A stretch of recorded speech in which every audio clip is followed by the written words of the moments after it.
Pourquoi c'est si difficile de dire oui ou non? Nous avons dû nous adapter. Nous n'avons pas eu le choix. Et nous portons aujourd'hui les inconvénients de cette adaptation. Madame, monsieur, bonjour, je m'appelle Luc Pouget et j'anime Tantra des jours heureux. Nous n'avons pas eu le choix. Nous avons subi notre histoire et nous nous sommes adaptés pour recevoir l'amour dont nous avions besoin et que la plupart du temps, nous n'avons pas reçu d'ailleurs. Mais cette adaptation a construit un fonctionnement qui peut nous interdire de dire non ou oui. Forcément, cela se passe dans l'inconscient et pour le vérifier, je dois d'abord l'expérimenter. Alors vous est-il facile de dire non à votre partenaire?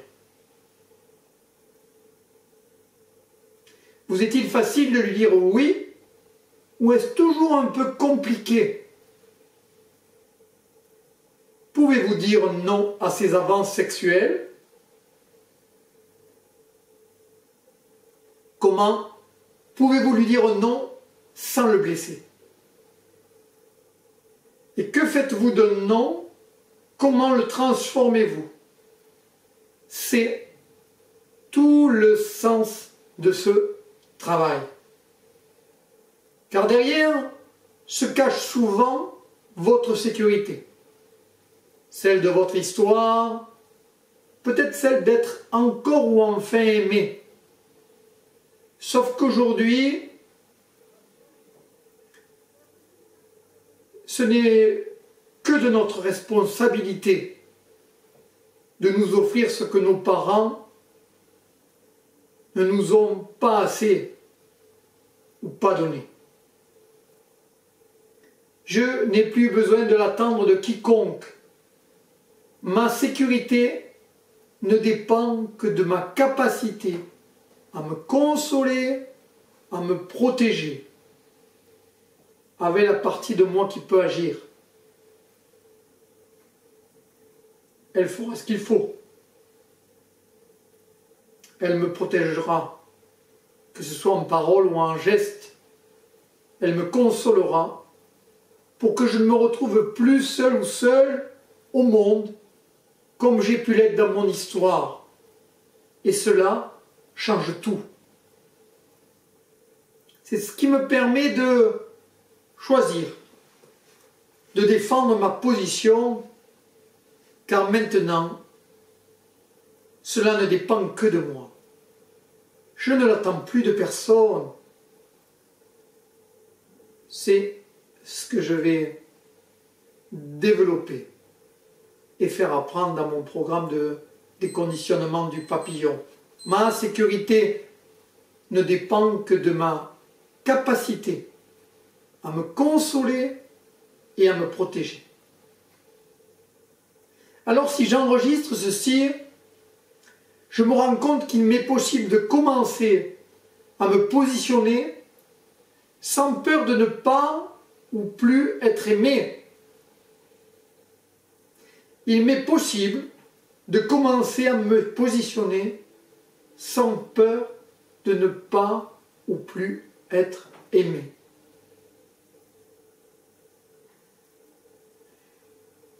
C'est une magnifique découverte.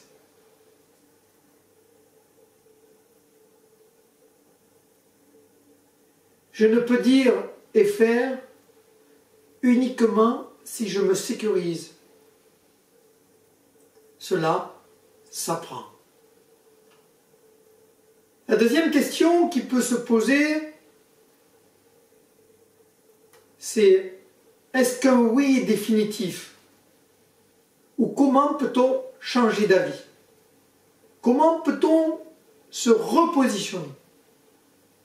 Alors, je vais vous offrir deux petits trésors.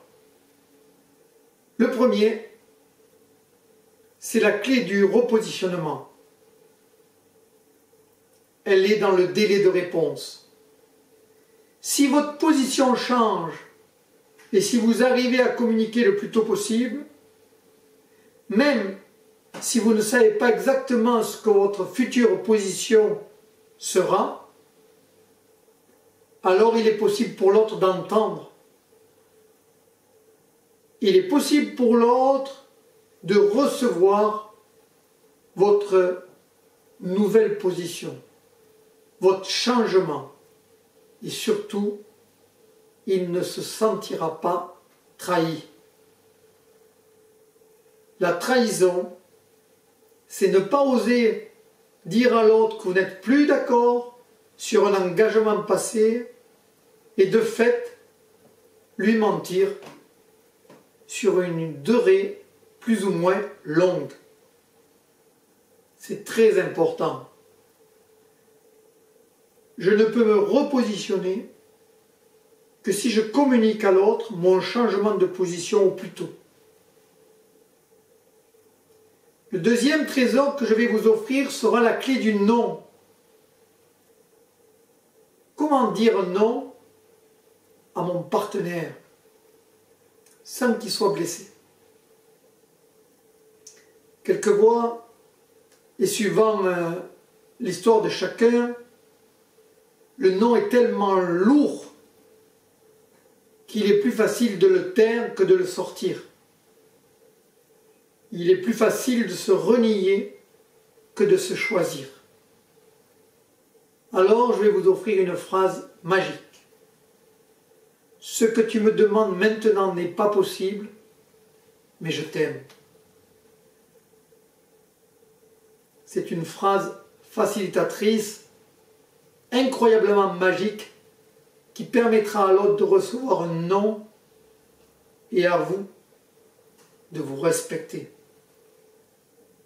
Alors, je peux m'autoriser à dire, je peux ne plus me perdre chez l'autre, je peux commencer à dire oui, à dire non, à sentir mes besoins, à réparer, jusqu'à guérir, car c'est la très bonne nouvelle, tout se répare. Alors, votre renaissance s'annonce. Merci et soyez bienvenus.